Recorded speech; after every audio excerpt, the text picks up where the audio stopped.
Hey there folks, this is GreenyXI welcoming you right back to Let's Play Higurashi. This is episode 189. In the last episode, we saw Oishi getting rid of, what was his name, Otaka? His sort of rival policeman that we just found out about somehow this far into the series.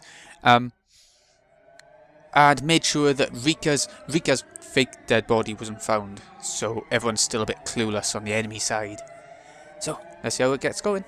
You sure? Did you really confirm that the Queen Carrier was at home yesterday? What do you mean by confirm? I just went by because I heard she caught a cold. So how could they have found her corpse? That's just impossible. That's right, that's impossible. But, unless it's confirmed, some people might misunderstand. Who would misunderstand what? I mean, the whole village would go into a panic if they found out Rika Furude is dead. Now I'm certain that she's lying. I don't even need to wait to hear from Tomitaki-san. Takano-san's objective is the execution of the emergency manual. Its premise is about to be destroyed, and that's why she's panicking. She finally found someone who showed an interest in her research, which made her feel better about herself. Yet that someone is about to cut her off, and that's why she's panicking. She's as pitiful as can be. If it were possible, if there was a way to reach out to her, I would reach out to save her from drowning. But my hand will never reach. It won't reach her unless she reaches out. She's drowning, but as long as she refuses to seek help, I'll never reach her.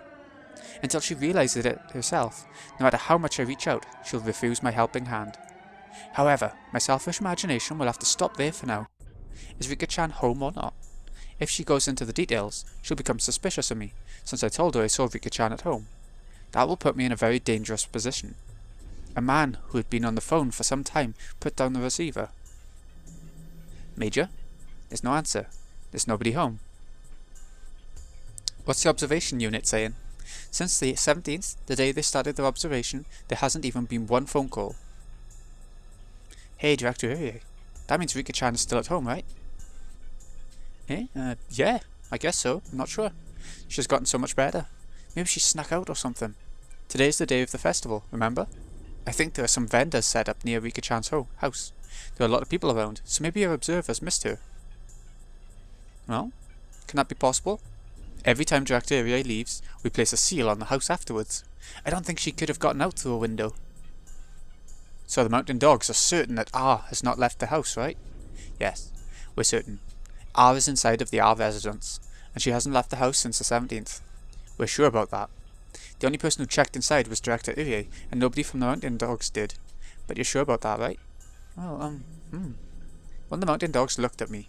I swallowed, and then nodded to him. Then how do you explain R's corpse at the police station? Like I said, it's possible they made some kind of mistake. The autopsy isn't done yet, and the body hasn't been confirmed to be Rika Furude. It could be just a rumour. You already said that. How many hours do you think have passed since that rumour has gotten to Tokyo? Unless we do something about this, Tokyo will... Takano-san realised that I was standing next to her and shut her mouth. I could already tell what she wanted to say, though. Major, there's a phone call for you from Nomura-sama in Tokyo. Damn it. I told her to give me a little more time. Takano-san usually has a lot of self-control, but she's not doing so well right now.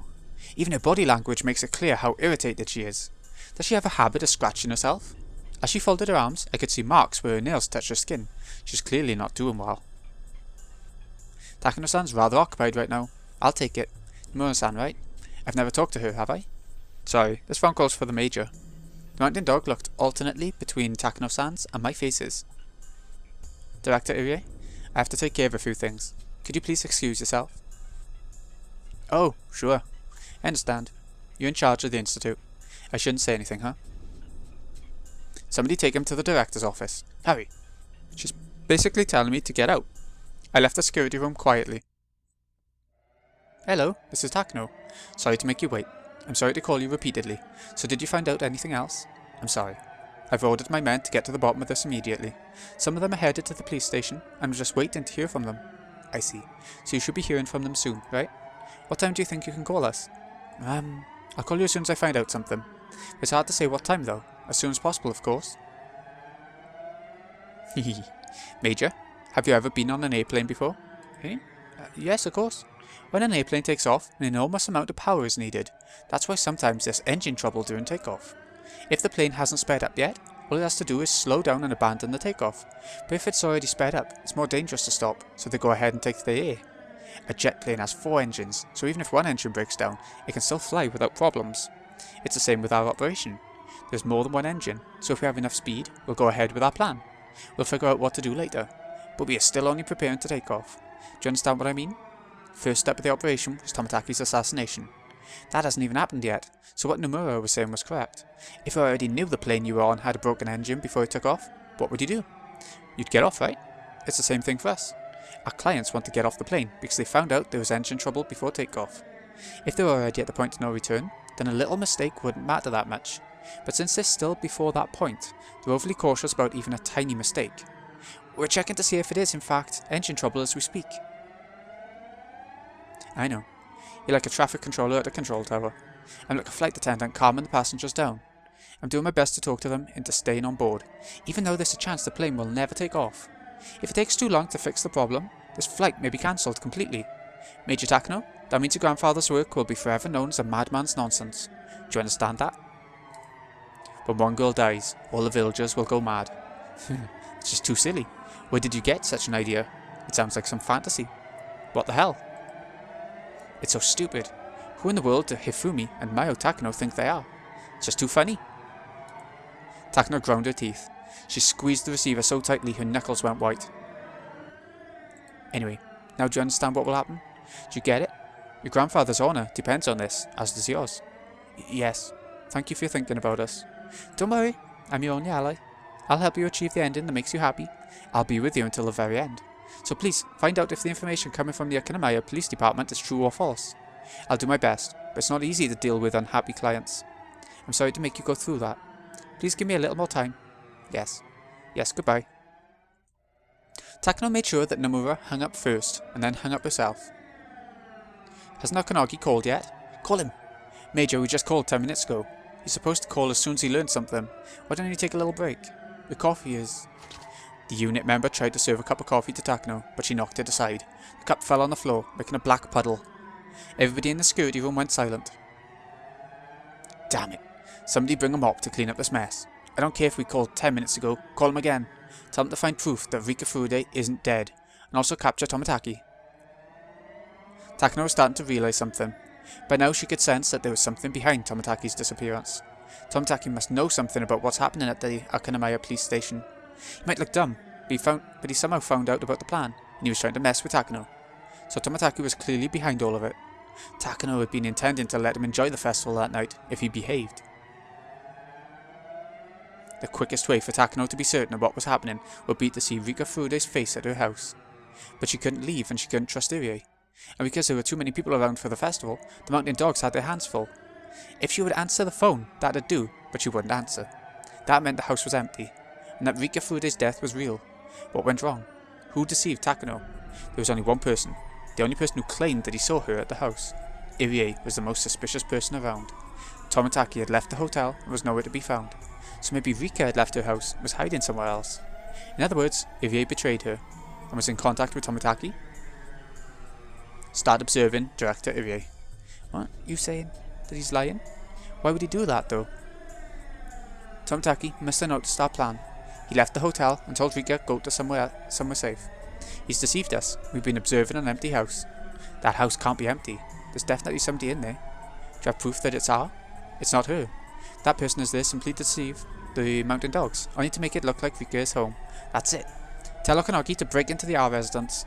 I don't know who's in there, but whoever it is, they're connected to Tomataki and Rika. Put the heat on them. But we can't break into the R residence. Not today. There are just too many festival goers around there. We can't break in until the festival is over, which is around midnight. That's why all of you are here, right? Just do something. Why? Why can't you do what I tell you to do? Can't you follow my orders? Why? Can you only follow my patron's orders? Oh, the unit members could only watch in silence. They knew that nothing could comfort her. The noise of the phone suddenly broke the silence. Takano practically jumped. Yes. What? Major, good news. Crow successfully got the number the research division in Tokyo is calling for their scheduled reports. The phone number is in Shishibone City. The mountain dogs are trying to pinpoint the address. It's Tomataki. It has to be. Skylark, gather your most capable men. He's being cautious, so don't make mistakes. Heron, give them backup. Understood. Skylark 1 to all units. As soon as we get the address, we'll move in. Everyone, get on board. Shit, there's no man from the phone company called yet. I'll look into it. Give me 5 minutes. It was 8:45 AM. They didn't know where in Shishibone he was staying, but depending on where it was, it might be too far to get there before 9 AM. They would have to depend on luck. Damn it, do it in 50 seconds, not 5 minutes. What the hell's taking so long? It's just punching the numbers into the computer. We got it. The address is Hirosaka Block 1, Hotel Moderato. It's routed through the switch, so his room numbers are known. Did you hear that, Skylark? We got it, we're heading out. Luckily, Hirosaka Block 1 was close enough. Okanagi had been right. Tomitaki was hiding nearby. The garage doors of Okanagi Gardeners opened one after another, and the white van sped off in a hurry. Emergency gardening, you know. That piece of shit. It's our turn now. He didn't even think there could be someone working against him in the research division. Now it's our turn to do a surprise attack.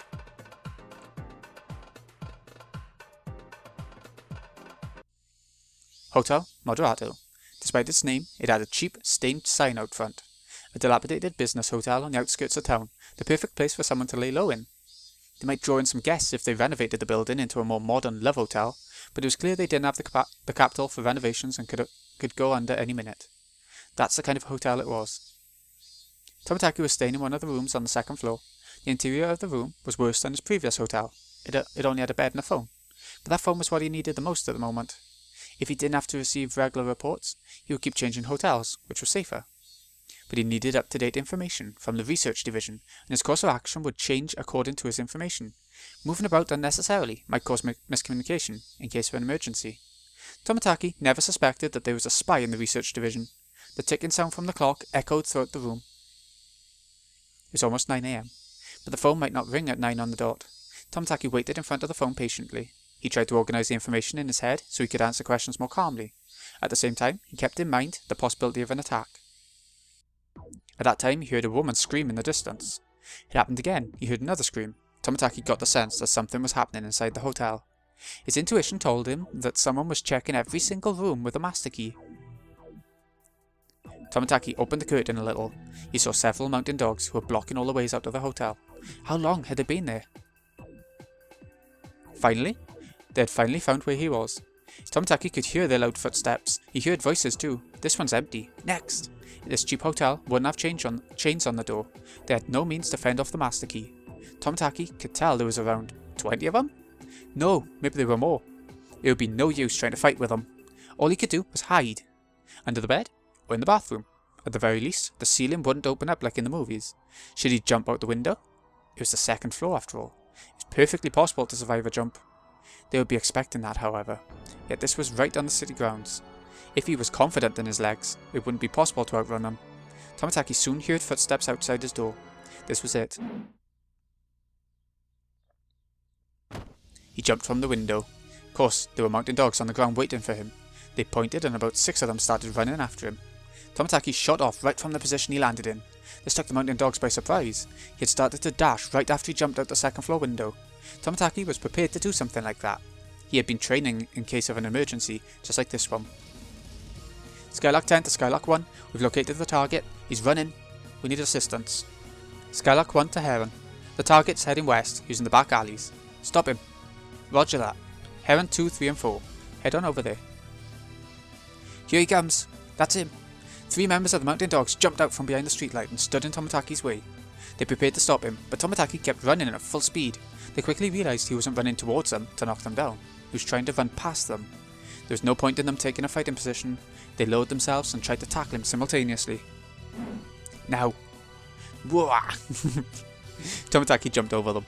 He jumped over them like an Olympic athlete, leaping over a hurdle. But he wasn't an Olympic athlete, and they weren't hurdles. Tomitaki's heel struck one of the dogs. The 2 flanking Tomitaki thought they'd seized hold of him. However, as he flew over them easily, he grabbed onto the 2 of their heads and smashed them against each other. Tomitaki knew that this wouldn't stop them, but at least he'd gain a little time to run. The target broke through the west intercept team. He's still running. Damn it, what are you doing? Heron 10, go around in the car, take the second left and we'll get him at 9 o'clock. You okay? Shit, don't let him get away. What? Strength? Shit, my nose is bleeding. Tomitaki saw a van with its door wide open ahead of him. It couldn't stop in time and it hit the wall. As soon as it stopped, several mountain dogs jumped out of the van. Stop him no matter what. Stop him. Commander, 5 of us. Tomataki saw 5 men ahead of him, but he didn't think even those 5 could stop him. Why did trains sound their horn at people on the rails? It's not because the train will get damaged, it's because the people will get hurt. Get away! He yelled at them like the horn on a train. He wasn't warning them because they were in his way. He was warning them to move so that they didn't get hurt. Look how many there are. We outnumber him 5 to 1. Don't tell me we can't stop him. No way. There's no way he can get past us. Let's go. Tomataki didn't grin. After all, trains don't grin. Oh. Some of them can look like they're grinning on the front. Look at Thomas attack. We captured Tomataki. Oh. Really? It didn't take that long. I want to ask him some questions. Don't kill him, okay? Bring him over here. We'll kill him afterwards. But I've already got a great way for him to go. Well, they caught him at that end. The phone continued to ring inside of Tomataki's empty hotel room. Within 30 minutes, Tomataki was dragged through the back door to the Irie Institute, wearing a gag and handcuffs. Okay. I wasn't sure. Tomataki didn't even move, as though he was sedated. The Mountain Dog members had carried him out of the van. Irie saw Tomataki from his window and came out of his office in a hurry. Takano was already there. What's going on here, Takano-san? The Mountain Dog silently glared at Irie. He realized that he shouldn't have left his room. I didn't see Jiro-san for a while, so I became worried and had the Mountain Dogs look for him. It was a good thing I did, because look, he's gone terminal. He's developed terminal symptoms? You sure? Of course, Tomataki didn't reply. Irie decided not to say any more. I see. That's very unfortunate. Let's give him some medication as soon as we can. Of course. I hope it's not too late. Irie already knew. The Mountain Dogs had tracked him down. Irie wasn't sure if Tomataki was able to arrange something with Tokyo. He wasn't even sure if the Bloodhounds had been called in. He could guess that Tomataki didn't have time.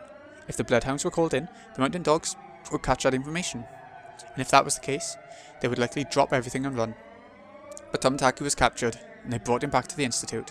That meant it hadn't gotten that far, and they were still trying to fix the damage. In other words, Tomataki wasn't able to do what they had hoped for. What were they going to do to Tomataki? Since they brought him back alive, were they planning to torture a confession out of him? That would be very dangerous for him. He'd likely end up dead. Irie realized that he had to do something in Tomataki's place. The main reason why Irie had to rescue Tomataki was because he had no way of contacting Tokyo on his own. Takano wanted Irie to be useless, so she never told him about how to get in touch with Tokyo. Irie could receive phone calls from Tokyo, but he could only call them through Takano. Therefore, Tomataki was the key. Unless Irie rescued him, they couldn't possibly win. But Irie wasn't like the Mountain Dogs. He was simply a researcher. There was no way Irie could rescue Tomataki from such a high security area. There were 8 Mountain Dogs in the building.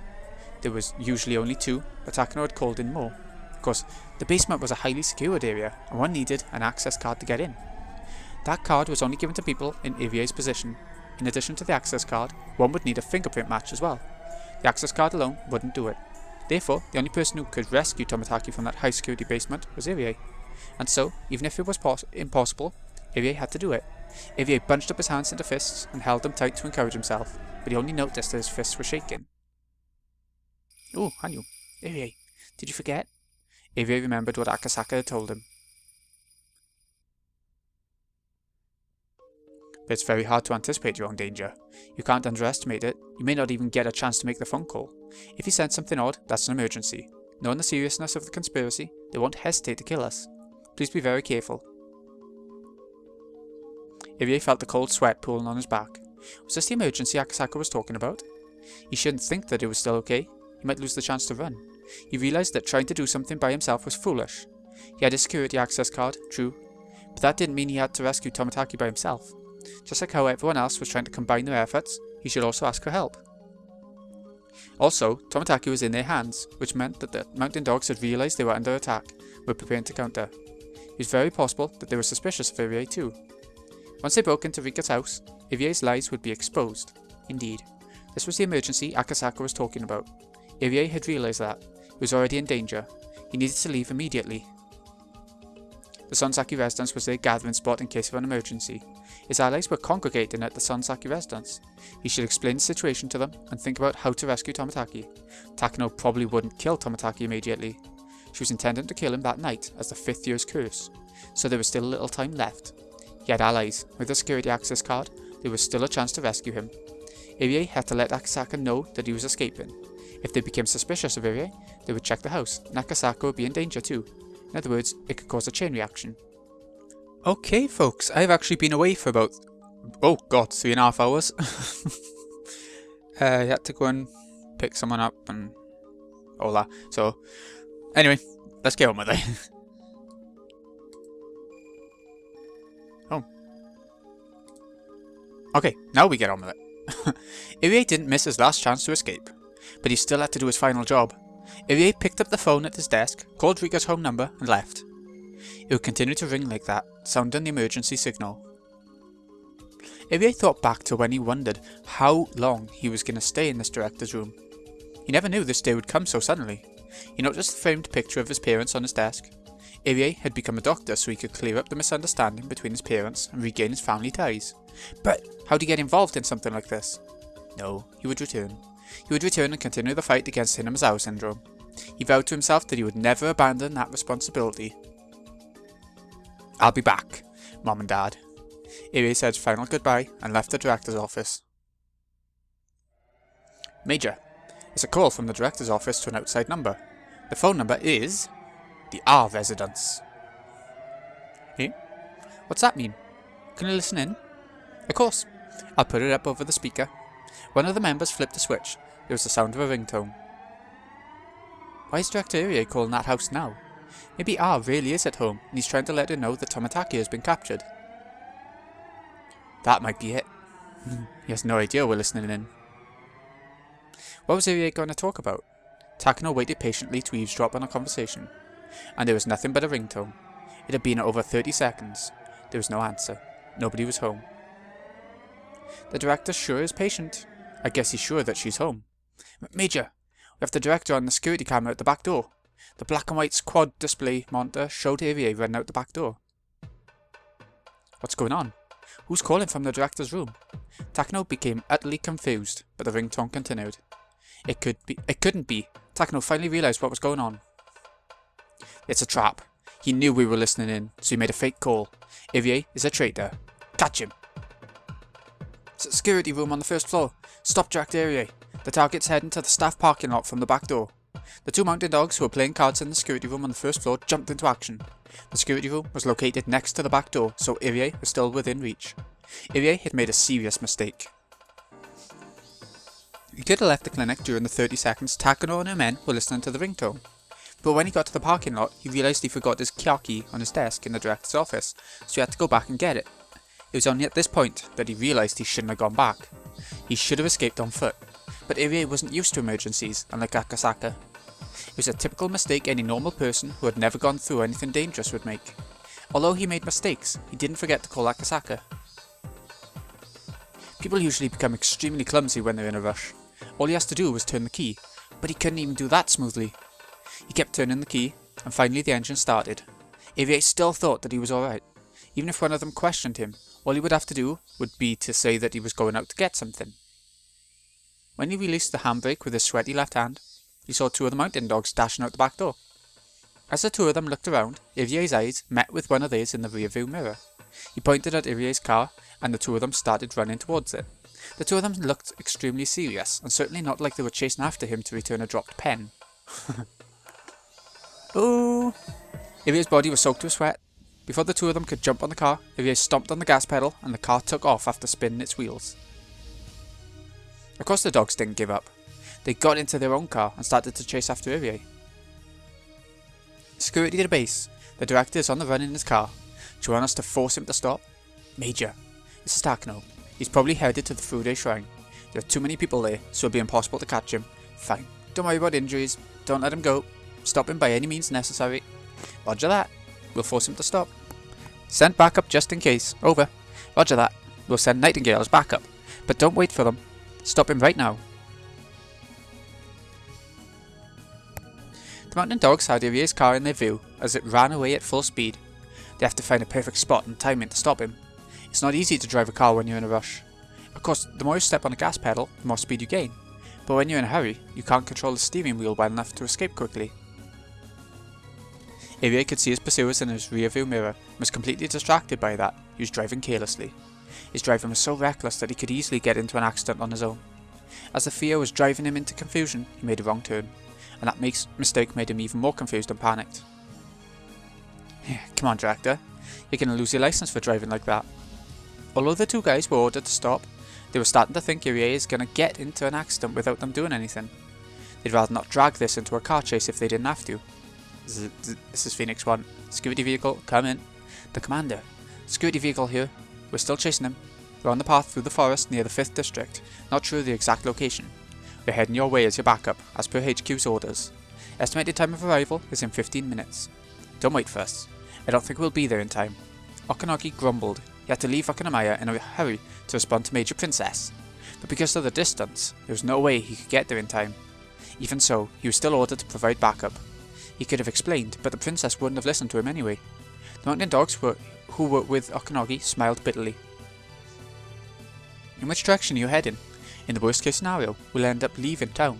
Don't let him. We'll comb the hills for him, so break his legs.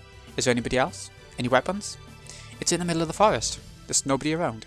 We have one submachine gun in the security vehicle. The guy in the passenger seat reclined it and climbed into the back. He lifted one of the seats and took out a black machine gun. The paint on one corner was coming off. The shiny silver metal was exposed. It was a machine gun, but it didn't look as powerful as an ordinary one. However, once the dog extended a shoulder stock and set it in place, the weapon looked far more vicious. It's an MP5, correct?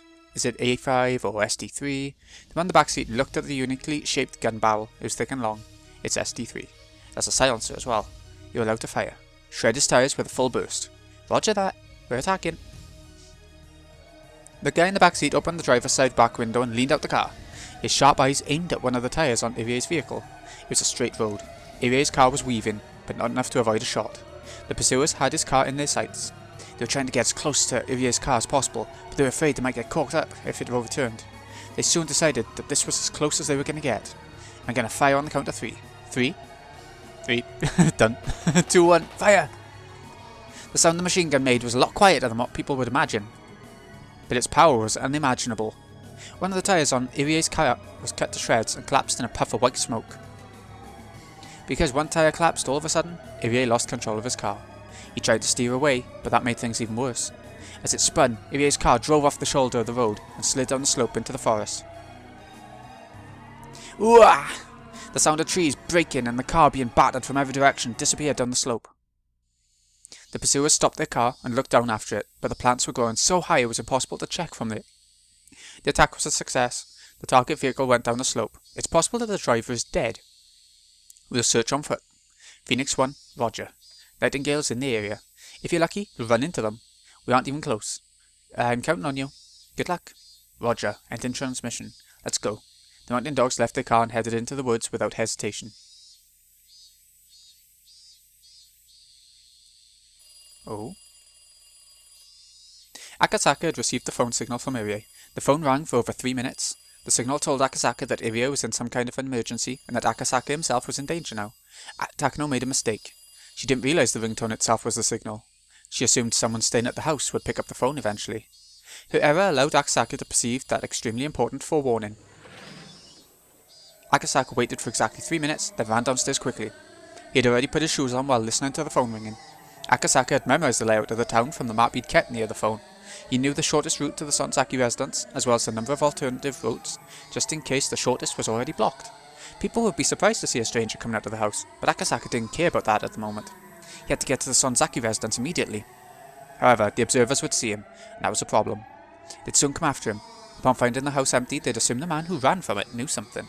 Once Akasaka left Rika's house, he had to be prepared to fight. He relaxed his shoulders and reached for the doorknob. Major, there's a message from the unit observing the R residence. A suspicious man just exited the house. A man? Who is it? Actually, I don't care, just catch him. Loud and clear. We'll pursue and stop him. It was only 10 AM. It was a lively morning, many people were getting ready for the festival. Akasaka weaved through the people going in the opposite direction and ran down the stairs leading from the shrine. The mountain dogs were already chasing after him.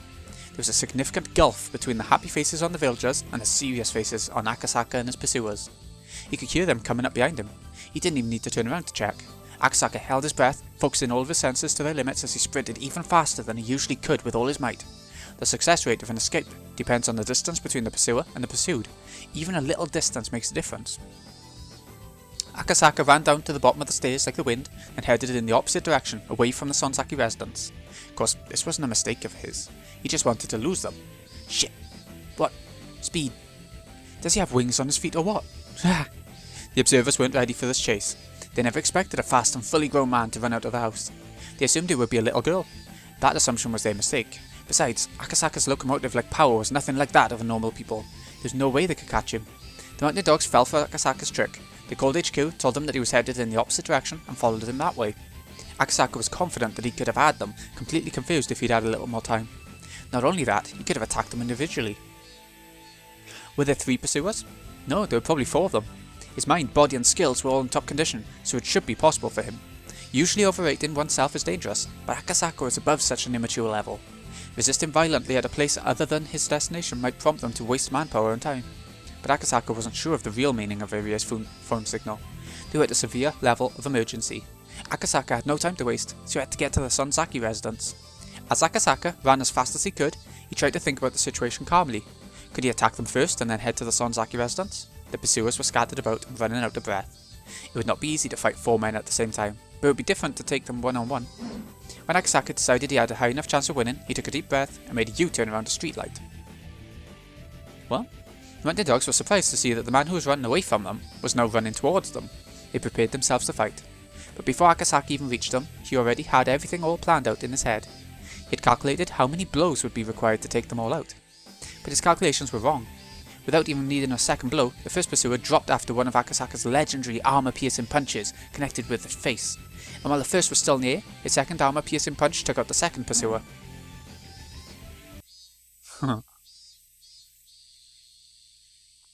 Jackie Akasaka.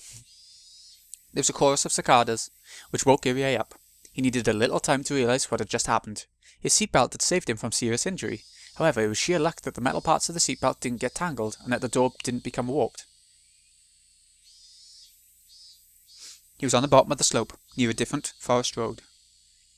Irie endured the pain and removed his seatbelt. He got out of his car soon after. He heard someone walking towards him through the bushes. A pursuer. He couldn't get caught just yet. If he was captured, it would be impossible to rescue Tomitaki. Not only that, nobody would ever know that Tomitaki was captured in the basement of the clinic. Even though Irie knew he was helpless, he couldn't fault here. The only thing he could do was resist them, and run for as long as he could. But as soon as he started to run, Irie realised it. He had no strength, his legs were shaking, and he couldn't even see straight. He had only been stepping on the gas pedal, but his lungs were about to explode, and his brain was lacking in oxygen. It had to be that certain type of exhaustion that came immediately after hyperarousal. Irie understood that intellectually, but he still couldn't get his body moving. He tried to run, albeit in a wobbly way. He heard a noise coming down the slope behind him. This was it. But Irie still tried to run as far as he could. Security to HQ. We found him. He's injured. We'll capture him. Irie heard the voice of his pursuer. Shit, he thought. What can I do? I have to run. I have to. Carve into your hearts the spirit of retreat. Shion-san, what's that song you've been singing? Don't you know? It's really popular nowadays. My apologies. I'm rather ignorant when it comes to pop music. There's a wrecked car ahead. White smoke was still visible, so the accident must have just happened. Kasai slowed down. What is it? Oh geez. Hey, isn't that the coach? The car stopped. The sound of the brakes startled Irie, and he fell on his behind. Irie was obviously the one who had been in the accident. Hey coach, is that your car? Shion-chan? San? You're alright, Dr. Irie? You should go see a doctor. We'll take the coach to the clinic so he can treat himself, huh? Can you stand up? I'll take you there. No, not the clinic. I can't go there. I have to go to the Sonzaki residence. Oh. Coach? Coach, what's going on? This isn't good. Kasai looked at Irie's car, then looked around the area. Then he whispered to Shion. Shion-san, you must be in some kind of trouble. What kind? There are bullet holes in Dr. Irie's car, and they don't seem to be from an ordinary handgun. Really? You take that end. Let's get him to the main house. The two of them loaded Irie into the back seat, got in the car, and left in a hurry. We have to ask the coach what's going on. He can't go back to the clinic. I wonder what he means. It sounded like he was running away from someone there, but I don't know. It's obvious that he was involved in something dangerous. Hey, where you going? Shion was confused as to why Kasai suddenly made a wrong turn. Dr. Irie's pursuers aimed for the tyre of his car. They wanted to capture him alive. His pursuers are likely close by. Are they after us? There's no car behind us, nothing in the air. In this area, we'd be impossible to follow unless they tail in us. I'm gonna make another left turn, just to be safe, and then head to the main house. Could you watch what happens behind us? You got it. Security to HQ. The target was picked up by a civilian vehicle. I'm sending the license plate number and the car model. Roger that. Nightingale, your target's the civilian vehicle now. Search for it immediately. Try to capture Director Irie alive. Neutralize the civilians as well, dead or alive. You sure? You're gonna find him? Don't worry. There's a tracking device on the director's coat. Nightingale's vehicle can catch the signal and they can pinpoint where he is. Irie was lying in the back seat, wearing his white coat. There was a device on his collar. The security department put it there just in case. So no matter how hard Shion tried to look for anyone following them, the enemy already knew exactly where they were. This is Nightingale 3. We found the vehicle. It just made a turn by the watermill. There's a map of Hinamazawa on the table in the security room. The path by the watermill led to a certain private property. It belonged to the Sonzaki family, and the Sonzaki residence was the only building on it. Major. Oh my, like rats in a trap. This is Phoenix 1. Nightingale, don't head in yet. Phoenix will join you in just a little bit. We'll go in together. This is Nightingale 1, understood?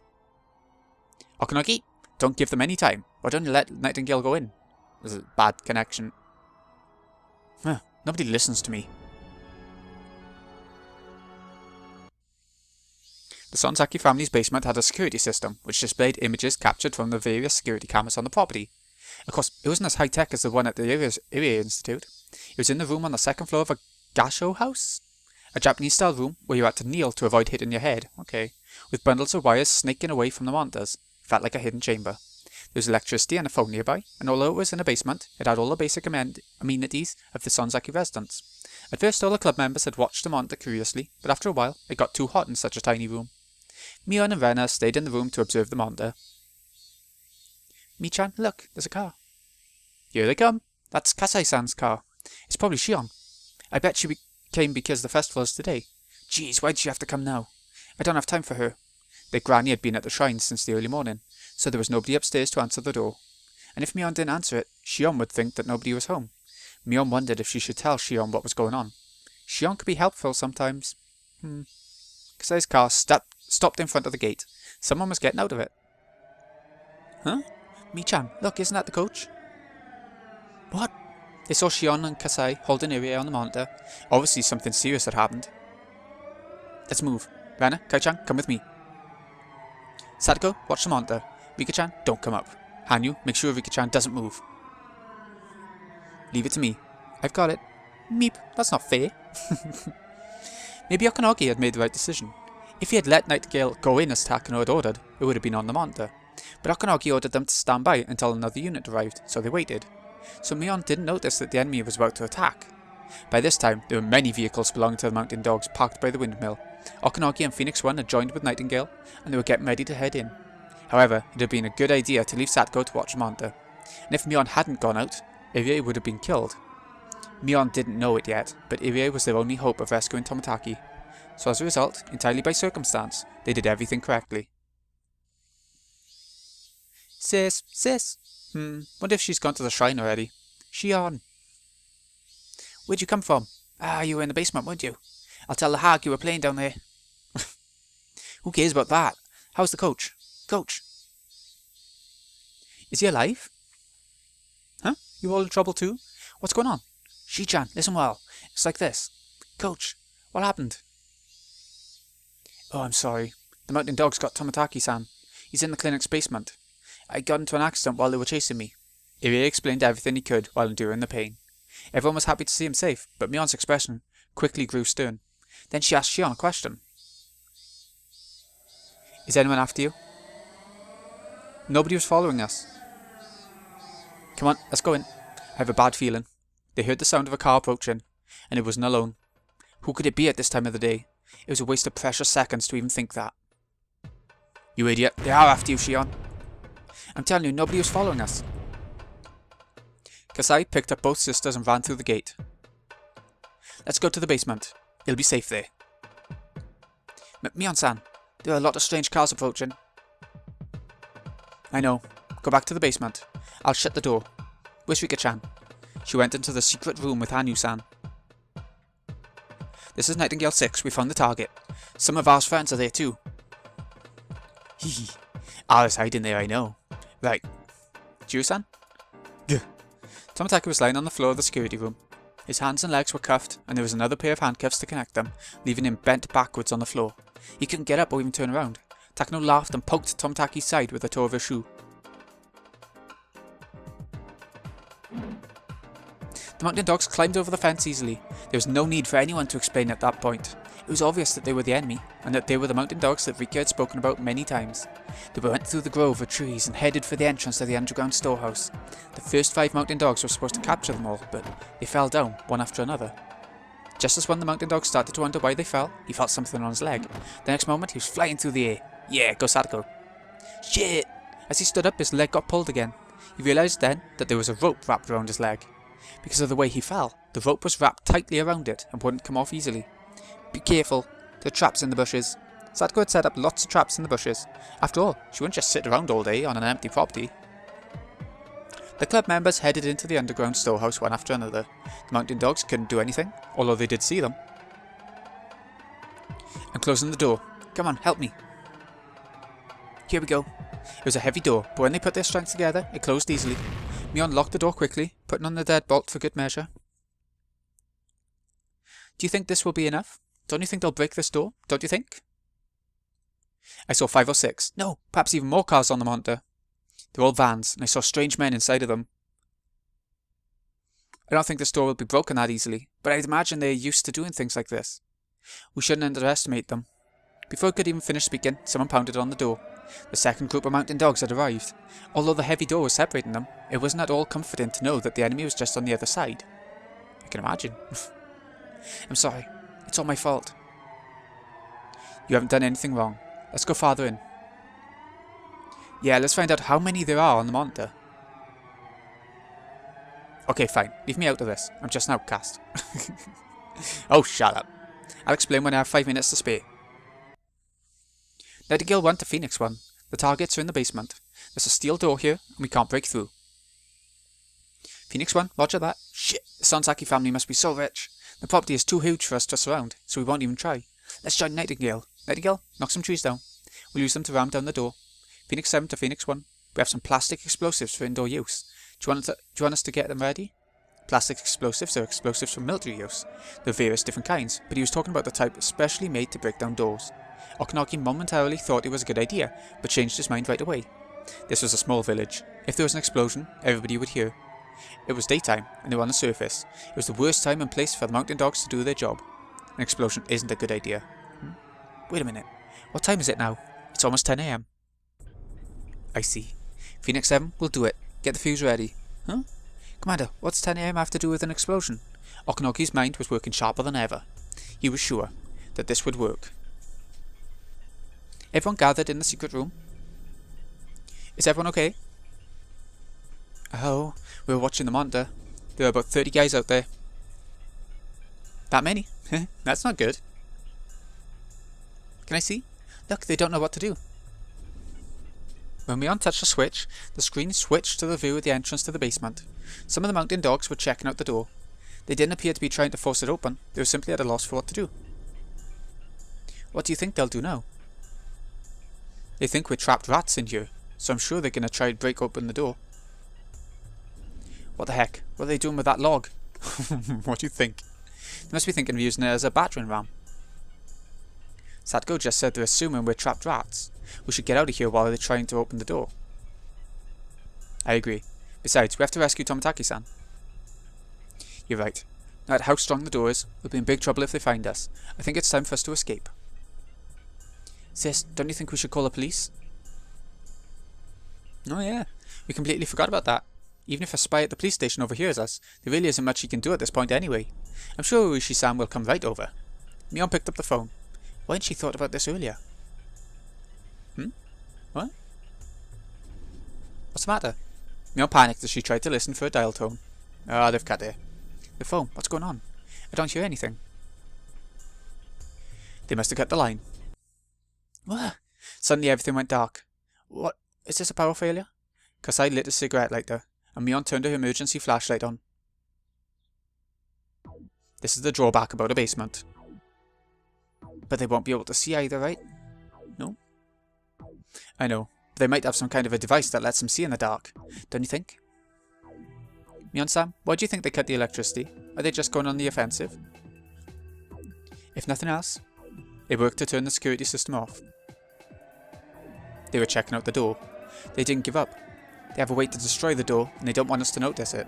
That's why they cut the electricity. Are they gonna blow up the door?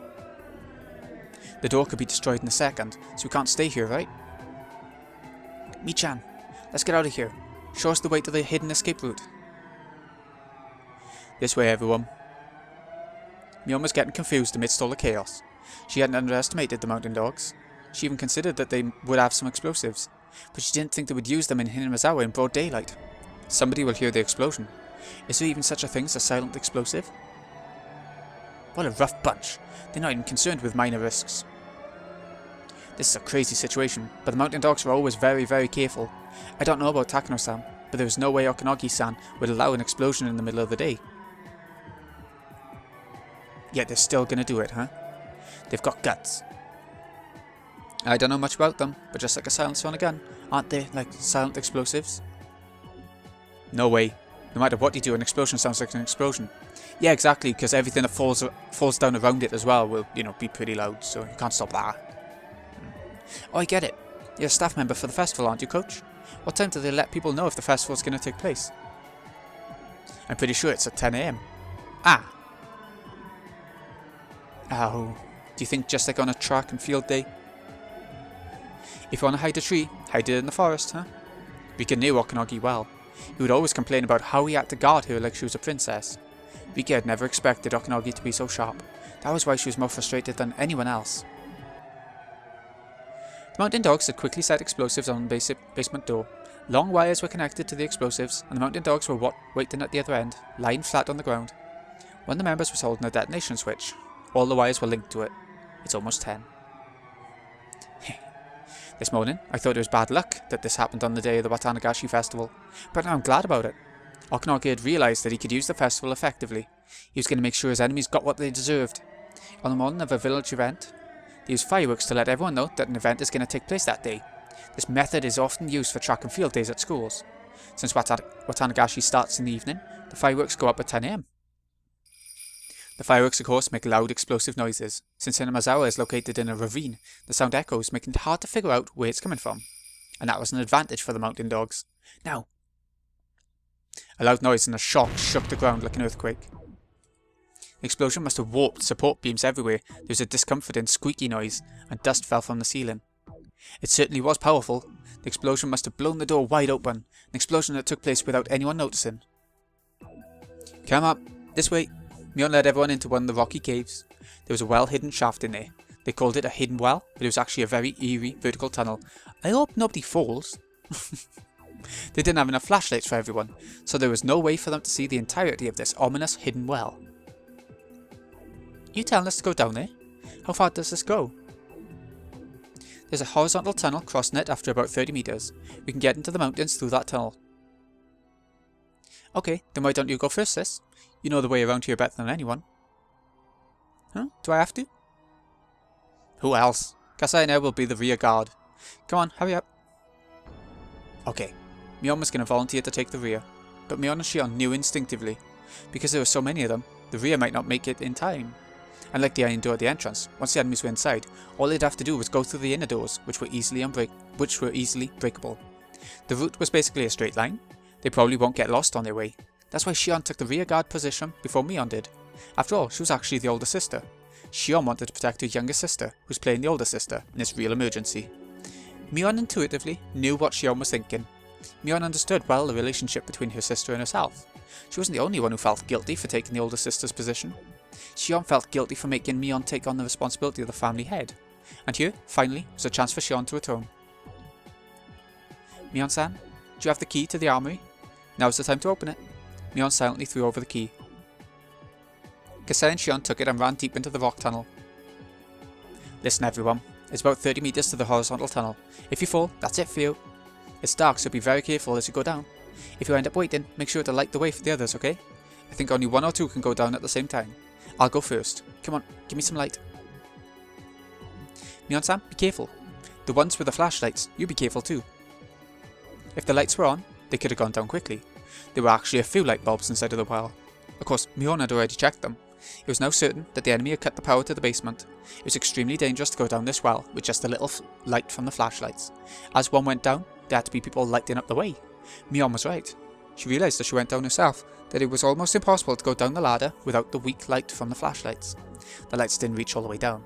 In the darkness, her feet suddenly became unsteady. Every step she took made her more nervous. It was about 30 metres to the horizontal tunnel. That's quite deep enough already. But the hidden well went deeper than that. If Mion fell, she wouldn't just injure herself. Hasn't it been 30 metres yet, she thought? She couldn't even remember exactly how long 30 metres was. Had she missed the horizontal tunnel already? At that time, she felt a cool breeze on her body. She could sense a huge hole nearby, so she took out a flashlight to light the surrounding area. She saw the black tunnel yawning before her. Okay, here I go. Ha! Okay, I found the tunnel. Rika-chan, come down. Mion lit up the way from below. Okay, you're next, Rika-chan. Coach, you go next, then Hanyu, then Satoko, okay? Let's move. Irie wanted to say that he would go last, but Rena gave the order first. They couldn't get into the basement of the clinic without Irie. Without him, they couldn't rescue Tomotaki. Their lives were all equally important, but at least for the moment, his was the second most vital after Rika. Please be careful, I'll light your way. Okay. Come on everyone, hurry up. Rika! Rika was much shorter than Mion. She couldn't go down the ladder as easily. Her legs were too short and her left foot slipped. I'm okay.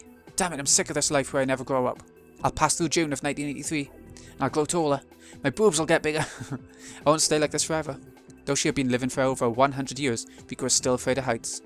As she fought that fear, she tried to climb down as quickly as possible. After a while, the light from the top didn't reach her anymore, and Mion's light from below lit her way. Mion's light was enough. The next person could come down. I'm okay. Whoever's next can go. Okay. Coach, you're up next. You're a grown man, so go down quickly. Right, I'll go next. The mountain dogs moved forward carefully, wearing special goggles so they could see in the dark. The one in front noticed Satoko's trap and stopped the rest of the men. Nightingale 7 to Nightingale 1, I just found a wire trap. Be careful coming in. Roger that. Phoenix 1, there are more traps. Why don't we turn the lights back on? Idiot, that'll only help them escape more easily. They must be having problems trying to escape in this darkness. We have to give them as much trouble as possible. Corner them in the darkness and we'll get them. It's a huge cave system. There must be another way out. They won't try to hide, they'll try to escape. Give the assault unit some firearms, bulletproof shields and grenades. The Sonzakis are basically a major Yakuza family. Assume they can counter us with smuggled guns. Which means watch out for those tripwires and claymores. Unless you want to end up with thousands of lead pills in your body, they'll shred you apart. Roger. Satoko's traps were effective only because they were professionals. Satoko had assumed any professionals would misinterpret her traps as more dangerous ones. That was why she ran wires everywhere. And Satoko was right. Although the mountain dogs were successful at breaking down the iron door, they hadn't even reached the torture room. However, the huge cave with the hidden well was just on the other side of the door to the torture room. It was just a matter of time before the enemy caught them. Okay Rena, you're next. Yep, you come down in a hurry too, Kaiichi-kun. Kai-chan, how is it up there? Rena's coming down right now. She's moving right along. Okay, don't fall. The rumours say that all the people who ever opposed the Sonzaki family were dumped into this well. It's a bottomless pit. What? Shion, what the heck are you carrying around? Shion had returned with a big machine gun in her hands. What the heck, Kaiichi thought. It's one of those machine guns they used in war movies. Its defining characteristic is the way the magazine's bent forward. What's it called again? Kasai had one in his hands too. He appeared used to handling machine guns. It almost didn't look real. But it seemed like a natural fit for this surreal world, lit only by flashlights. Kaiichi felt like the odd one out here, since he didn't know how to use a gun. Shion and Kasai hid on opposite sides of the cave, so they could see the entrance to the torture room. Not only Kasai, but Shion also seemed to be used to doing things like that. Shion, I'll do that, so why don't you go down next? Thank you for the manly offer, Kai-chan, but it'd be much quicker if you went down swiftly than if I had to explain how this Kalishnikov works. Don't worry, a pretty girl like me will never die. As Shion winked at Kaiichi, they heard a door being knocked down nearby. Immediately, Shion and Kasai's looks turned stern, and they took cover behind the rocks, aiming their guns into the darkness. The enemies have entered the torture room. There was a flashlight next to the door. Kasai had left it there. The mountain dogs seemed to be able to see in the darkness, even though they couldn't, so it was an improvised solution. The footsteps of the mountain dogs were growing closer. They were passing through the torture room. In other words, the door was the only thing separating them from their enemies. Kaiichi-kun, hurry! Shion, you go first. Shion-san. If something happens to you and I live, my sister will never forgive me for that. I don't have my loved one anymore, but she does. What are you talking about? Now of all times. I don't plan to die, but please tell Shion this. I want us to be twins again in the next life. Get going. Shion yelled, telling Keiichi to move on. He didn't understand why Shion said to tell Shion. Ah, okay. I didn't realise if they were actually doing the mix-up thing right now. But she asked him, so he had to convey that message. Otherwise, if something terrible really happened, Shion's message would never reach Mion. An explosion shook the air. Something was thrown in from the torture room. The explosion from that and the noise from Kasai's machine gun sounded at the same time. The clamour echoed in the cave. All I can do as those violent flashes of light burned a series of images into my eyes is shed tears over my own intolerable powerlessness, and climbed down the ladder. Mion quickly screamed from below. I descended and screamed up to the top two. Nightingale 1. They attacked us. The enemies are trying to stop us from the huge cave on the other side of the torture room. There were 2 muzzled flashes, probably AKs. Whoever it is, he's a professional. Phoenix 1, give us an order. There we go. Our opponent's a professional. Don't go in unless you graduated from the killing house. Nightingale 1 of 2, Phoenix 7 and 8, get ready to move in. How many firearms do we have? We have 4 MP5s and plenty of grenades.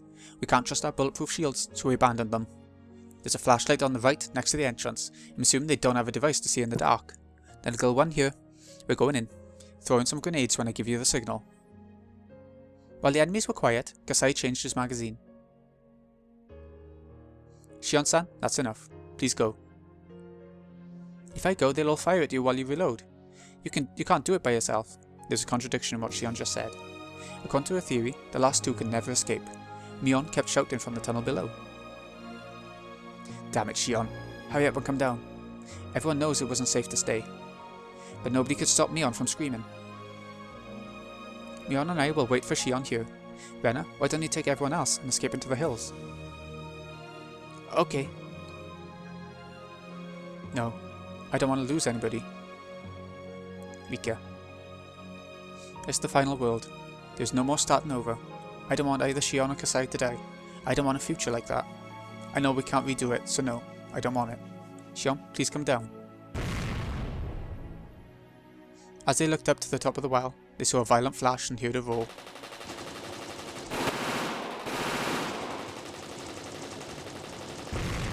Then they heard explosive sounds, different from the sounds of the machine guns that Shion and Kasai were using.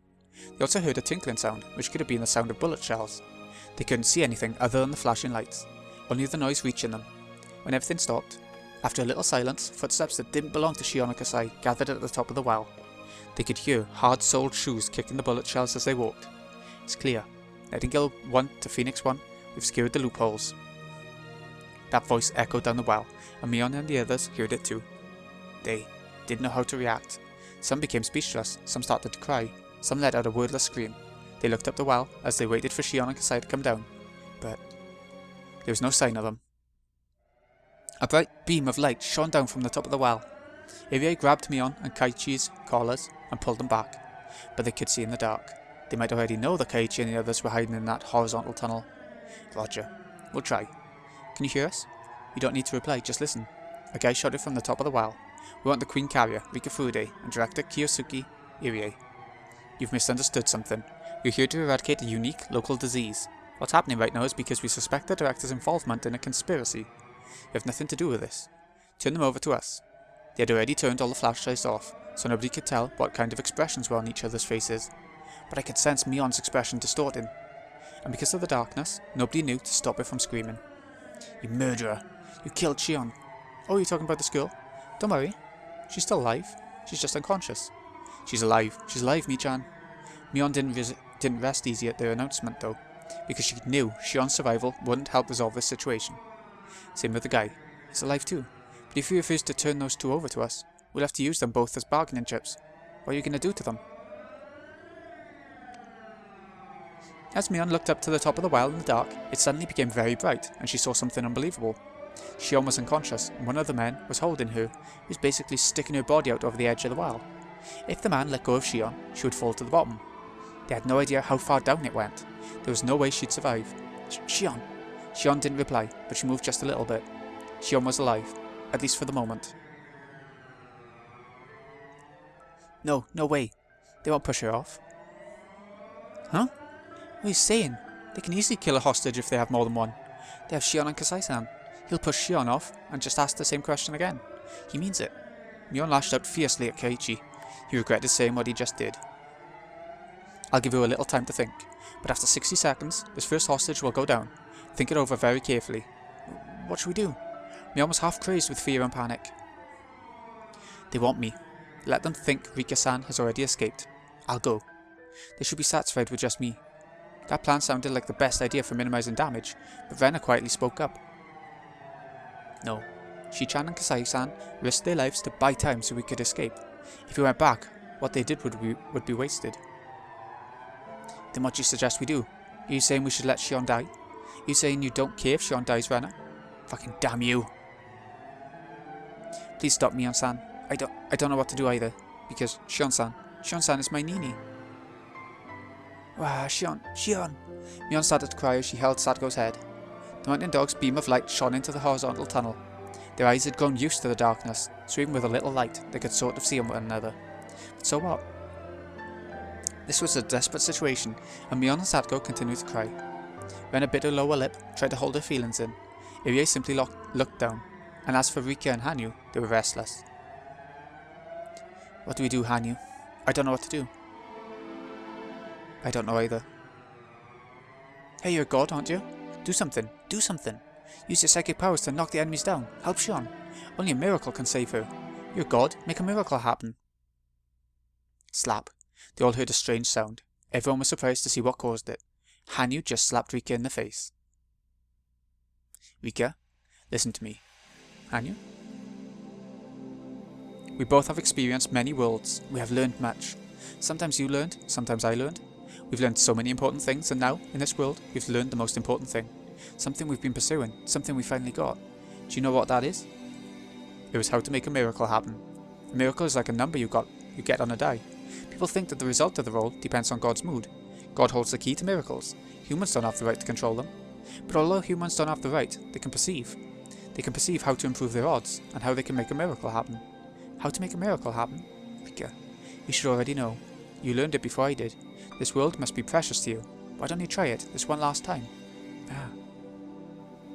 Rika's mouth hung open. That's right, she thought. I'd forgotten again how to make a miracle happen. Roll that dice. You all go ahead and escape. Rika stood up.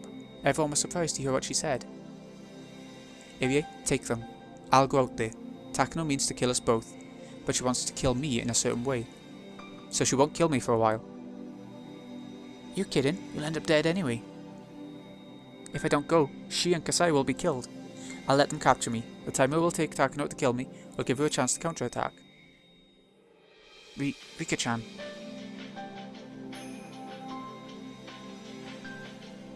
Thinking about it now, the answer was very simple. That's quite hard to read, for some reason. As she spoke, Rika stepped out of the horizontal tunnel and reached the ladder. The beam of light shone down upon her. In this dark world, her figure seemed almost holy, like someone receiving a divine revelation. Because we all believe we can win. You, me, and even God believe in it. This is nothing. Nipa. Rika's smile told them that she trusted them 100%. She believed someone would come rescue her before she got killed. That was why she didn't mind letting the enemy capture her. If it would save Shion and Kasai's lives, then it was nothing. I'm coming up right now. Pull Shion back, okay? The mountain dogs pulled Shion's body away from the edge of the well. If you even think of touching my friends, I'll bite my tongue and kill myself. Takano wants to kill me personally, so if that happens you'll be in big trouble, okay? Alright. Come on up. Let all my friends go. According to your plan, they'll all die anyway. No, we can't do that. We won't kill them, but we have to restrain them. Well, that's a pity. Very well. It'll be faster to let go of this ladder than to bite my tongue. This is a very deep well. If you can't produce my corpse, then that ruins your plans too, doesn't it? As long as they captured Rika, the mountain dogs didn't really care about the others. They were ready to kill the rest if they resisted once they had Rika. That's why they wouldn't agree to Rika's request. They started to think that maybe they should just lie to Rika, but that was when they heard something. Hanyu started to speak in a clear voice. It was a voice with a very mysterious tone. It sounded like it was coming from below the surface of the earth, but it also sounded like it was coming from heaven. Hanyu spoke. I am saying I accept the deal. Quit complaining and do as she says, lowlifes. Rika Furude is coming up. You will fulfill her little request. Heaven will not provide to those who won't offer anything themselves. Stop thinking above yourselves, humans. Know your place and the sin of pretending to be more. Nightingale 1, the member who had been demanding their surrender, was suddenly overcome by a strange sensation. He had been in such an advantageous position, but somehow it didn't seem that way anymore. And that girl's voice, there was something strange about it. That voice belonged to something both holy and sacred. He instinctively sensed it. Humans can only negotiate with other humans. It's impossible to negotiate with a being greater than all humans. Wait, I'll check with the commander. Wait a minute. Nightingale 1 to Phoenix 1? He'd been very threatening until just a minute previous, but he had grown completely perplexed. Everyone was stunned by Rika and Hanyu's mysterious auras. We'll come rescue you. Right away, okay? Rena muttered as she tried to hold back her tears. Okay, we'll accept your request. We'll let everyone else go. Rika Furude, you come up. Major Takano says there's something she wants to talk to you about. Okay, I'm coming up. Nipa. I really like this effect. How serene it is, how... sort of calming in such a weird way for this situation.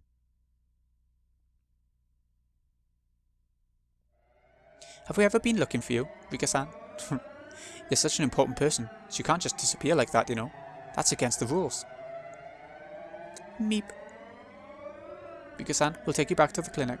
Everyone else is free to go. The assault unit that led Rika away headed back into the basement. They were about to break the rules too. They're gonna kill them all. You aren't gonna keep that promise, are you? A promise? What are you talking about? Whoa there! We don't want you to bite your tongue. Hey! As Rika tried to run, Okanagi grabbed her fragile arm. She fought back, but her resistance meant nothing against him. One of the mountain dogs took out a syringe from a case. It shouldn't kill her, but it would probably put Rika to sleep. Takano, after all, didn't need a chatty Rika. She just needed a live queen carrier. If Rika got that shot, that will mean the end of this world. Before Rika could scream, the other dog covered her mouth. Hurry up and give her the shot. The dog with a syringe drew closer to Rika's arm. Rika was being grabbed from behind, and her mouth was covered. There was no way for her to fight. I believe, even if I'm asleep, I believe. Rika kept repeating that in her mind. She believed that someone would wake her up, and that the first thing she'd see when she opened her eyes would be her beloved friends.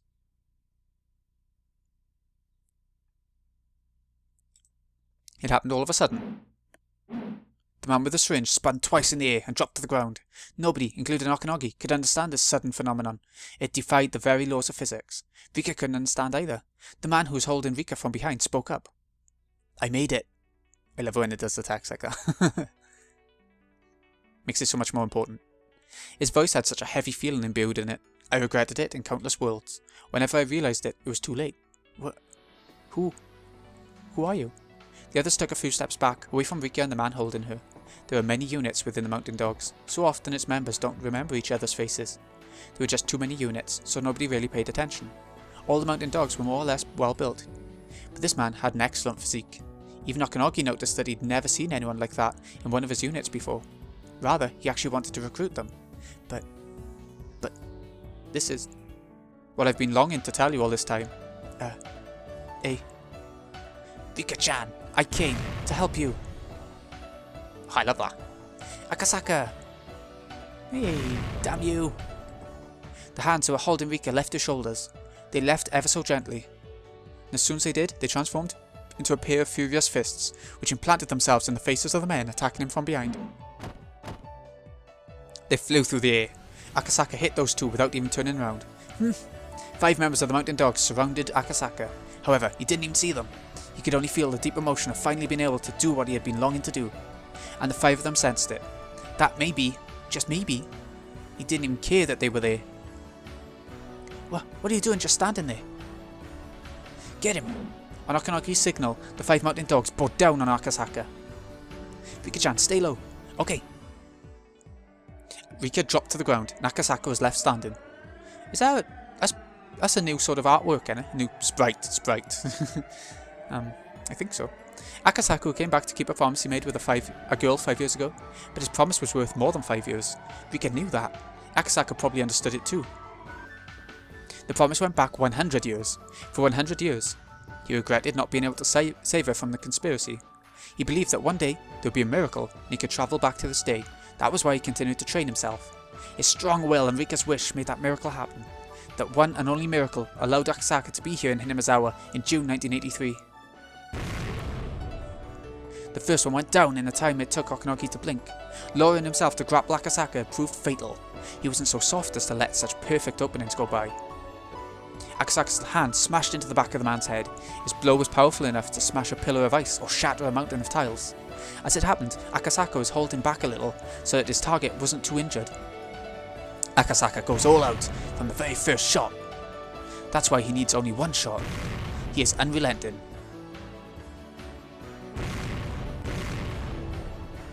Akasaka's well-trained fists continued to knock down the Mountain Dogs, 1 member for every time Okanogi blinked. 1 hit per opponent was all Akasaka needed. This was the true essence of karate. Akasaka's colleagues praised and feared his power. His power is like armor-piercing ammunition. Weapons were useless against him. No matter how hard his victim tried to protect himself, it meant nothing to Akasaka. But he was too strong for the Mountain Dogs to even understand that. It was as if he was a giant they had to crane their necks up to see. Akasaka didn't even give them time to think. Someone from the Mountain Dogs must have called for backup, but a dozen more members had arrived. Don't worry, Rika-chan. As long as I'm here, I won't let them touch you. Meep, I'll draw some pictures while I wait then. As Rika stayed low to the ground, she picked up a stick and started to carve into the dirt. That made Okanogi even angrier, but he calmed himself down. Then, the warrior's intuition resting in Okanogi's blood came to a realization. Numbers didn't matter. Even the full force of the Mountain Dogs won't be able to defeat this monster. All the combat units were still down in the basement. There was no way they could take him. Okay, I guess I have to take you down, huh? By the way, I remember you now. Your face brings back memories. Boy, you've sure grown, huh? You. It can't be. You don't recognize me? It sure has been a while, huh? You've grown a hell of a lot. Good to see you again. It had been 5 years. This was the man Akasaka fought when he was investigating the kidnapping of the minister's grandson. Akasaka had still been inexperienced then. I was ordered to go easy on you, so I held back, but I won't hold back today. And that fat guy won't come help you either. Poor Ishii. Still, you sure have improved a lot in the past 5 years, huh? I'm happy. I've been hoping for something like this for 5 long years. The rest of you stay out of this. He's mine. Okanogi took off all of his equipment and threw it on the ground. He loosened 1 button and then positioned himself. Seeing that, Akasaka realized he was somewhat capable, narrowed his eyes in vigilance. Okanogi took that as an insult. That Akasaka only thought he was somewhat capable. His behaviour was telling Okanogi Yeah. that he viewed him on the same level as the other small fry. Akasaka first moved to take up a stance and avoid getting Rika involved. Akasaka hadn't even moved 1 bit until just then. Okanogi could easily see that Akasaka was extremely strong, but at the same time he thought he would be fairly simple to take down. Karate may be martial art, but nowadays it was just a sport. The army combat Okanogi trained in was completely different. Obviously Akasaka had studied a lot, but it's all just child's play. All he learned were routine moves and forms. Besides, karate moves are fairly straightforward. Okanogi was confident that he could fight any karate pro and win. Okanogi started leaning onto his toes and using his meticulous footwork. In contrast, Akasaka still hadn't moved from his back stance. Akasaka was acting as if Okanogi's footwork was simply a trick, which infuriated Okanogi. Okanogi moved fiercely and nimbly in a manner completely different from how Akasaka was moving earlier. Akasaka remained calm, but Okanogi saw it differently. He can't react to my movements, so he's prepared to take damage in order to deal more. Whoa! Akasaka couldn't defend himself from Okanogi's quick jab and it connected with his face. It was a quick but light attack. Its purpose was to distract Akasaka and create an opening for Okonogi. Okonogi knew that Akasaka would use his arms to guard his face instinctively. Okonogi's real purpose was to attack his abdomen, which would then be unguarded. Of course, Akasaka didn't have enough time to guard himself. It took more than just good kinetic vision to prevent this attack. Only Okonogi, who trained for many years, had perfected the speed of that technique. Normal people would struggle helplessly while vomiting if they were to experience Okonogi's kick. It would even rupture internal organs. So it was pretty amazing that Akasaka was still on his feet. Heh. What's the matter, Mr. Karate? Can't you fight back? What? Akasaka mumbled something, but Okonogi couldn't hear. Actually, he did hear it, but Okonogi never imagined he could say such a thing in his situation, so he couldn't hear it. He couldn't comprehend it. Too light. Kick was too light. What did you just say? Your attack is only meant to defeat your opponent. That's why there's no weight to it. What are you talking about? Karate nourishes you spiritually. To attack others, you have to learn to be attacked. When one learns how much pain and grief their own blow deals to others, they finally understand the meaning of striking another and being struck. You aren't even close to that level. That's why your attack has no weight to it. You saying that I'm still immature? Okonogi attacked Akasaka again, but this time Akasaka was different. Akasaka blocked Okonogi's fists and legs. Of course, Okonogi was still the only one attacking, but Akasaka had started to become much more aggressive. Now, as Okonogi attacked, his hands and legs were being injured. Okonogi instinctively sensed that he was in trouble. He thought Akasaka was just a police officer, but his movements were too dangerous. He was merciless, he was dangerous, so Akasaka's training and experience must far surpass Okonogi's. Wait, that dynamic heel kick isn't karate, is it? Akasaka's heel kick missed Okonogi's head by a millimeter. You do something other than karate, don't you? No, only do karate. Don't lie, some of the moves you're doing aren't karate at all. Okonogi was starting to become impatient. The reason Okonogi ridiculed martial artists as sports was because they were all hard-headed and only used set moves. This is how you strike in karate.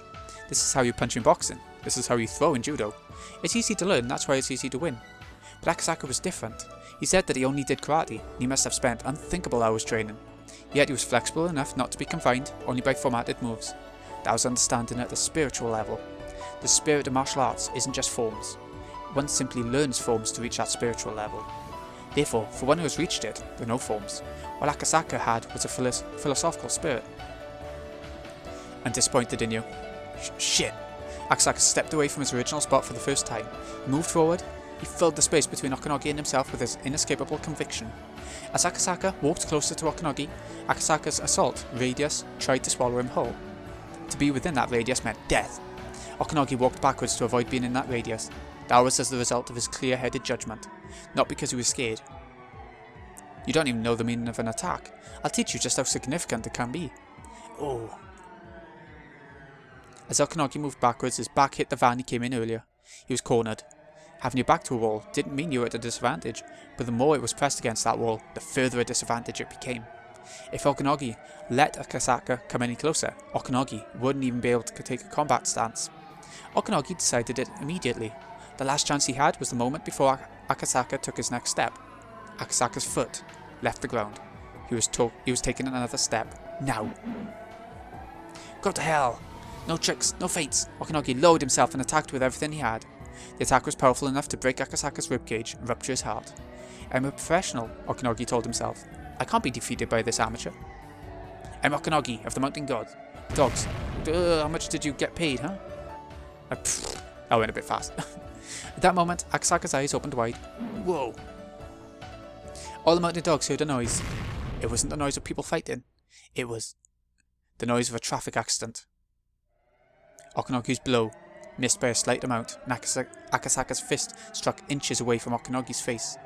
There was a dent in the sliding door of the van. The windows on both sides had shattered, and it looked like the van was in an accident. Was it even possible for a human fist to do this? Time resumed its flow, and Okonogi knelt down, falling to the ground. Akasaka didn't miss on purpose. Akasaka couldn't control his fist because he put everything into one blow. Okonogi should thank Akasaka. If Akasaka had been able to control his attack better, Okonogi's face would have ended up like the van. However, although it didn't hit Okonogi's face, it shattered his spirit. Good job, Akasaka. Clap, clap, clap, clap. Rika applauded. But in this situation, it didn't sound like applause. It almost sounded like Akasaka's fighting spirit was popping like firecrackers. Akasaka pulled back his fist, turned around calmly, and then spoke. Who's next? I don't want to waste time, so why don't you come at me all at once? Ah! They knew. Everyone knew that there was no way to defeat Akasaka with their bare hands. They realised they needed weapons. They also needed more people. There would be a better equipped unit in the basement. All of a sudden, things began to move quickly. The remaining mountain dogs emerged from the basement. You are not permitted to fire on the surface. I repeat, do not fire on the surface. Phoenix 1, give us permission to collect R and retreat immediately. But the mountain dogs who just witnessed Akasaka's battle against Okanagi realised it was time for them to run. They didn't even care about Rika. Who would even think of taking Rika from him after seeing what Akasaka was capable of doing? When Okanagi regained his awareness, he jumped onto a van with mountain dogs as it drove away. Since Okanagi took off his intercom device to fight with Akasaka, he had no idea what had transpired in the basement. After the mountain dogs broke their promise with Rika, they were supposed to round up the remaining club members. But when Akasaka showed up, the dogs had to be divided into a ground force and a basement force, which altered the situation. Kasai had gone on a counterattack, and the other club members somehow climbed up from the well and helped him. Since the mountain dogs weren't allowed to fire on the surface, they realised they would make the situation worse if Kasai fired his guns once he came after them. Okanagi was unreachable, so Nightingale 1 had ordered the retreat in his place. Who would bear the responsibility for this? It was probably Okanagi's fault for taking off his intercom device to fight against Akasaka, as he basically abandoned his job as a commander. But everything happened in the first place because Akasaka showed up, so maybe it was his triumph rather than Okanagi's blunder. Either way, everything was miraculous. But the mountain dogs hadn't ran with their tails between their legs. They'd simply retreated for the moment. When they returned, they would have enough men and enough arms ready to kill all who stand in their way. And that would happen very soon. There's no time to waste. Rika, I'm glad you're safe. Yeah, I am. Thanks to a miracle. No, it wasn't a miracle. We worked together and one of us, Akasaka, came to help you, that's all. How? That's true. Something like this can't be called a miracle. Okay, now it's our turn to attack. Oh. In the basement, the club members were talking about their grand counterattack. Rika was a little disappointed that she couldn't have joined them, but she was happy that Akasaka told her what she had been waiting to hear. Rika told them about how heroic he had been, and he got a little embarrassed. Kasai was doing alright, but Shion wasn't doing too well. Of course, it wasn't life-threatening, but she couldn't hear well in her left ear, possibly due to being so close to an explosion. To test her hearing, Mion went around to Shion's left side and whispered some dirty words. She seemed to be able to hear them fairly well. Of course, she might have been hearing through her right ear though. Shion decided to lie down on a tatami mattress in the torture room while Irie kept an eye on her. Mion was very worried, but Shion told her that she was okay, forced her to go ahead with the next operation. Mion complained that Shion didn't understand her feelings. Now they would have to come up with an idea to rescue Tomitaki from the clinic. They had Akasaka and Kasai on their side, both of whom were used to battles. Also, they had Irie, who knew about the secret basement of the clinic. They would have to get moving quickly, but they had to at least have a plan. It was almost 10:30 AM. Because of what they had gone through, they were exhausted and it felt like it was almost evening. But if they were at school, it would be only the second or third period. They had to pull themselves together. They had to regain their fighting spirit. Irie checked Shion's left ear with a penlight. I'm not a specialist, but your eardrum may have been damaged. Do you have a headache or feel dizzy at all? No, I'll be just fine. Irie wet his handkerchief and wiped Shion's face gently. Are you surprised that the manager of the Hinamazawa fighters was in a gunfight, I mean? Yeah, I am. I heard you were ready to give up your own life. My Bara-san told me. Jeez, things like that sound cool in the moment, but when you survive, they're pretty embarrassing, huh? Ah, man. If something happens to you and I live, my sister will never forgive me for that. I don't have my loved one anymore, but Sis does. I don't mean to tease you, but you're talking about Satoshi-kun, aren't you? Well, I don't know. Who knows where he could be? I don't even know if he's alive or dead. He's alive. Eh? Shion's thoughts stopped in their tracks when Irie answered immediately. Satoshi Hojo-kun is alive. He developed terminal symptoms due to excessive stress last year. Mion and the other club members had already told Shion about the current situation, so she kind of understood what he meant. I thought I could treat him with the same drug I used on Sadako-chan, but Sadako-chan was one of the very rare and lucky cases. Satoshi-kun's treatment has been very difficult. It's still going on. Satoshi-kun, he is still alive. I'm sorry for not telling you this until now. Satoshi-kun is in the basement of the clinic. Yay! Shion and Irie returned from the torture room. Shion looked very serious, as if she had gained the determination to fight. Keiichi and the others were just talking about how the enemy found where they were. Shion answered immediately. Do you think there might be some kind of device on Dr. Irie's clothes? Not his personal clothes, but something in the clinic provides? Something that the clinic provides. Do you mean my coat? Excuse me, let me check. Shion checked Irie over like an inspector at an airport. Then she found a little button on the back side of his collar. It was a little round button. There was no reason why a button like this would be on the back of the collar. This is probably it. This is how they found us without following the car. Damn it. But as long as we have this button, it's possible for us to create a diversion, right? A decoy unit with this button can lure the enemy away. While the clinic is short on staff, we attack and rescue Tomitaki-san. I think that's the best way. Oh ho ho! In that case, the decoy unit should bring our foes to my hills. Yeah, that area would be perfect. It's pretty vast, so the enemy will have to bring lots of men, rendering the clinic practically empty. But we'll have no way of knowing how many will stay behind at the clinic. Mr. Tomitaki is there, so they'll probably leave an appropriate number of men to guard him. In that case, we should add something they want more than Tomitaki to the decoy unit. You sure, Rika? Yes. As long as I'm with everyone else in Sato's hills, I won't be caught. Only we club members know the hill well enough, so maybe it's a good idea to use us as the decoy unit. Yeah, that works. So the adult unit will attack the clinic while the decoy unit lures the enemy away. What's the chance of success? As long as Akasaka-san pretends not to see anything, since I heard you're a policeman. Kasai spoke while loading his shotgun. I'm off duty now, Akasaka replied while checking an automatic pistol. He hadn't used this particular gun before, but he was used to handling guns. He was prepared to fire, too. Irie tried to memorize how to remove the safety, but he looked nervous. Have you ever used a machine gun before?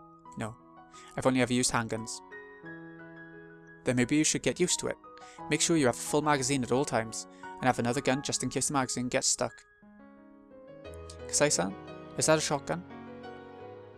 The odd number shots are slug bullets. They can suppress enemies as well as destroy walls.